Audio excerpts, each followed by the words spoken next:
Hello, everyone, and welcome into the Mountaineers Now postgame show presented by Country Roads Air Duct Cleaning. Take me home to comfort. It is our final one of the year as West Virginia drops 90-85 in the first round of the Big 12 Conference Championship to Cincinnati.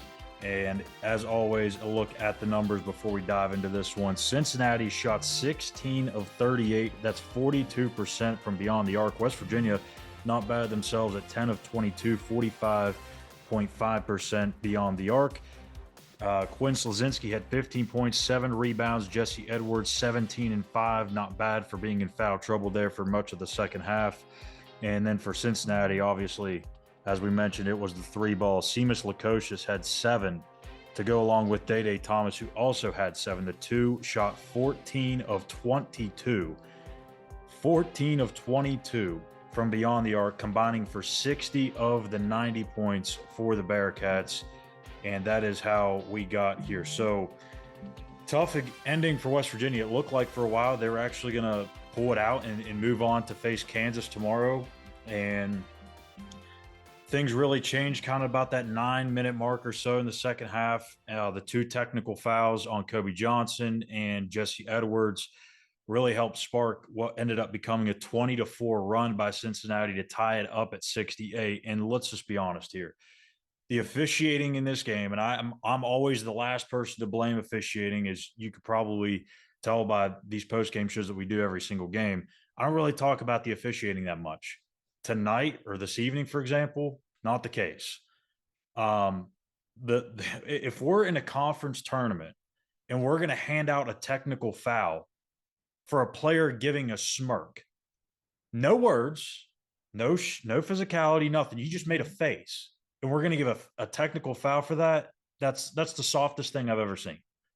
We can't be doing that in a conference tournament. These guys are playing with emotion. Their season is on the line, particularly for West Virginia. If they lose, they're done.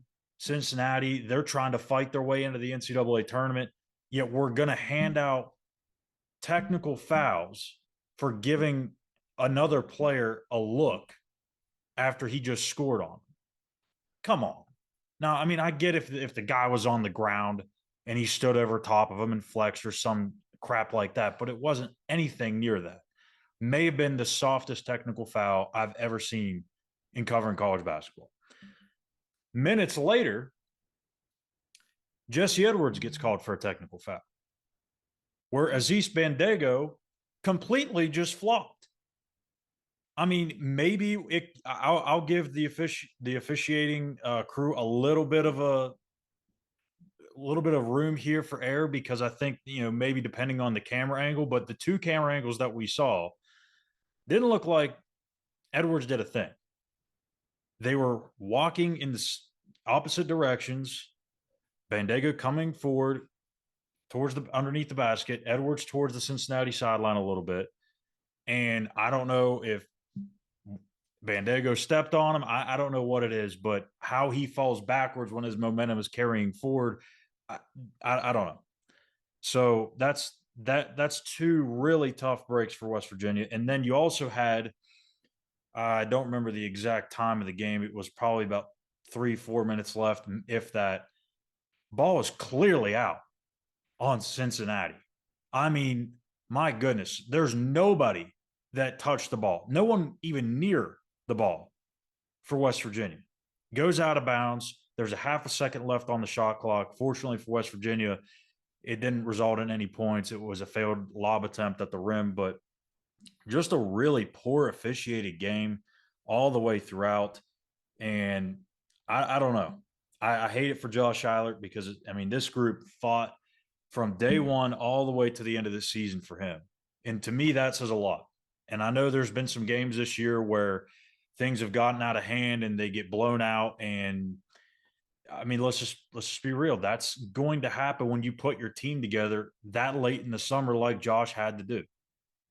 Then you add on the Kerr Kriisa suspension, Raekwon Battle and Noah Farrakhan not becoming eligible until late December. Jesse Edwards is out for over a month with a broken wrist.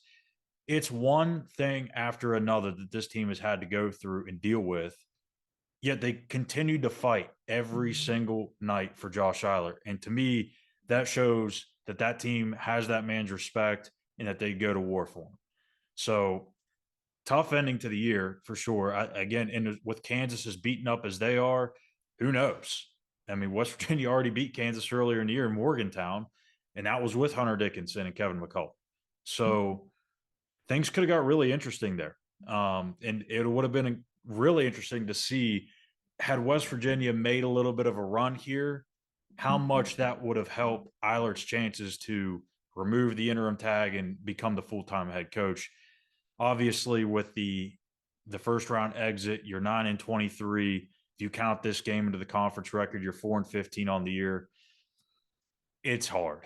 And again, that's another reason why I feel for Josh, and why I really haven't talked about the coaching situation throughout the entire season, because it just wasn't right. It wasn't fair to him. This is something he had been looking forward to his entire career, to be a head coach. He had spent 16 years at West Virginia as an assistant and was excited for this opportunity. But of course, like I said, everything that's happened since he's got the job, when he got the job, it's been a mess. It's been chaotic. He didn't need the coaching talk more than there's already been out there. There's already lists out that were out there prior to the game. There was coaching candidate lists out there back in freaking December. Why we're doing that, I don't know. I mean, Ren Baker's not doing a search in December. He's not doing a search in January. Is he keeping tabs on coaches around the country? Yeah, you better believe it. But, I mean, this thing was never, in my opinion, ever going to be full throttle ahead until the season ended, because Ren has that respect for Josh just like the players do. So now that the season is over, we will start to really dive into this coaching search. We'll talk about it probably tomorrow morning, first thing in the morning on Between the Years. So that's going to do it for me here tonight, or this evening, here on the Mountaineers Now postgame show presented by Country Roads Air Duct Cleaning. Make sure you hit that subscribe button on YouTube at Mountaineers Now. Give us a like and a follow on X at the same handle. Again, West Virginia bounced from the first round of the Big 12 Conference Championship, 90-85 at the hand of the Cincinnati Bearcats. We'll catch you guys tomorrow morning.